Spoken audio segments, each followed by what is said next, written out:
Bouger aujourd'hui, même un peu, vaut mieux que de tout remettre à demain.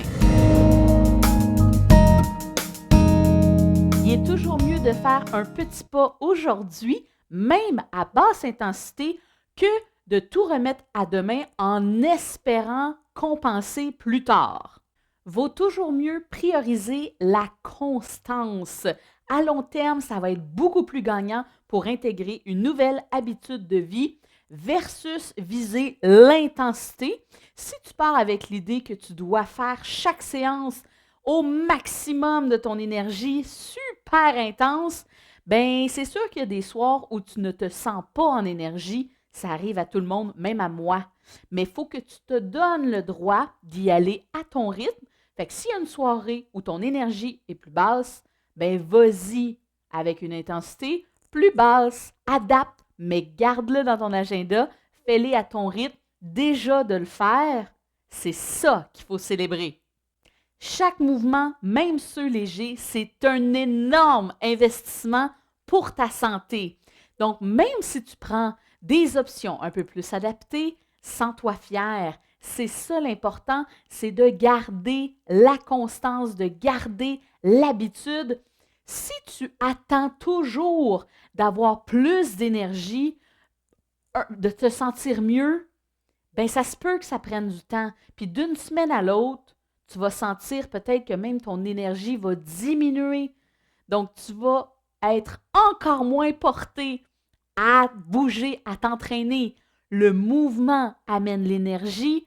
Donc, de le garder à chaque semaine, c'est une habitude, c'est un rendez-vous. C'est là, c'est figé dans le temps, no matter what.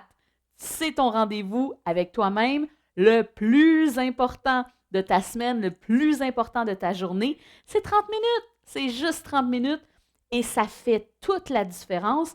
Et c'est comme ça que tu vas gagner en énergie d'une semaine à l'autre. Laisse-toi le temps, mais d'attendre d'avoir plus d'énergie pour pouvoir donner plus, c'est pas une bonne stratégie. Ta tête va sembler te dire que c'est une bonne stratégie, mais non, pour la constance, ça vient défaire le rythme. Vaut mieux venir à ta séance, donner ce que tu peux et sens-toi fier. Il faut travailler ça aussi. Donc, même si tu n'as pas été à la haute intensité tout le long, tu l'as fait. Et c'est ça qui est super important.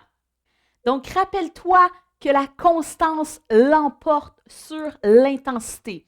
En étant constant, tu construis une base solide, durable et tu vas minimiser les risques de blessures. Vraiment, c'est une courbe, donc c'est progressif. Le but, c'est d'aplanir un petit peu. C'est correct de l'aplanir versus faire une grosse progression, de tout donner dans les premières semaines, dans les premiers cours, et hop, se blesser, moins participer au cours par la suite. Donc, vaut mieux toujours progresser un pas à la fois. Ça se fait vraiment un petit pas. C'est comme monter une montagne. On ne peut pas sauter pour se rendre en haut. C'est vraiment un pas à la fois. Des fois, il va plus lentement, mais on s'y rend ensemble. On va réussir. Donc, vas-y vraiment avec la constance versus l'intensité. Ça va être beaucoup plus motivant d'une semaine à l'autre. L'entraînement, là, dis-toi que c'est plus comme un marathon qu'un sprint. Donc, choisis de bouger aujourd'hui, même doucement, puis dis-toi que chaque petit mouvement que tu fais aujourd'hui, même s'il est plus léger, vaut beaucoup mieux qu'une promesse de bouger demain. Oh, la semaine prochaine, quand ça va aller mieux, quand je vais avoir plus d'énergie, quand je vais avoir plus de temps. Hein? Donc voilà, on se met en action dès maintenant. Ça te parle?